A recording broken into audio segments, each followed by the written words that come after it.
खुद में सुनहरा अतीत समेटे रानीबाग एचएमटी फैक्ट्री फिर चर्चा में है। घड़ी कारखाने में सन्नाटा है, प्रशासनिक भवन जमींदोज हैं, आवासीय कॉलोनी खंडहर होती जा रही।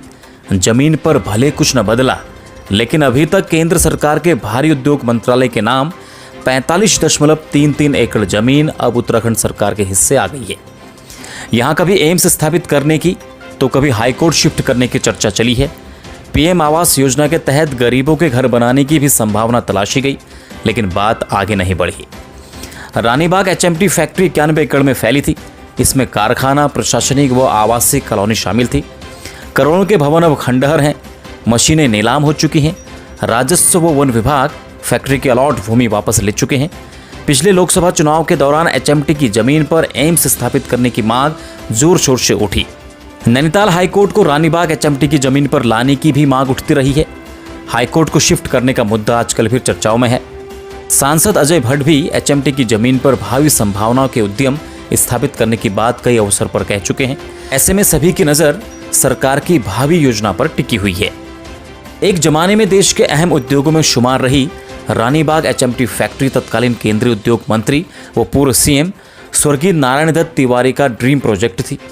फैक्ट्री की अहमियत का अंदाजा इससे लगाया जा सकता है कि इसका शुभारंभ करने के लिए तत्कालीन प्रधानमंत्री राजीव गांधी पहुंचे थे।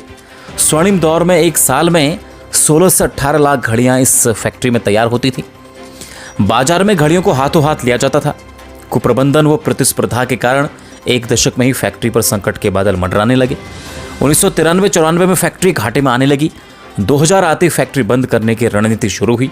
2016 में प्रबंधन ने फैक्ट्री को हमेशा के लिए बंद कर दिया। कारखाने को बंद करने से पहले एचएमटी प्रबंधन ने कर्मचारियों के सामने स्वैच्छिक सेवानिवृत्ति का प्रस्ताव रखा। 146 कर्मचारियों ने वीआरएस का प्रस्ताव ठुकरा दिया। बाद में न्यायालय के निर्देश के बाद प्रबंधन ने इनके हक में कुछ फैसले किए। कुछ मांगे लंबित हैं।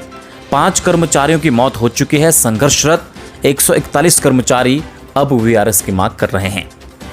अतीत में एचएमटी 1982 में प्रधानमंत्री स्वर्गीय इंदिरा गांधी के कार्यकाल में मंजूरी। 1985 में तत्कालीन प्रधानमंत्री स्वर्गीय राजीव गांधी ने किया उद्घाटन। 91 एकड़ में फैला था एचएमटी घड़ी कारखाना व आवासीय परिसर। 1246 कर्मचारी कभी फैक्ट्री में काम किया करते थे। 2016 में फैक्ट्री बंदी के समय 512 कर्मचारी थे कार्यरत।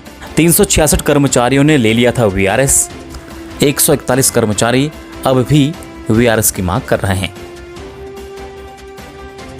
खबरों में बने रहने के लिए न्यूज़ पीटीएस टीवी को सब्सक्राइब करें और बेल आइकन दबाएं और साथ ही फेसबुक पर न्यूज़ पीटीएस टीवी पेज को लाइक या फॉलो करें।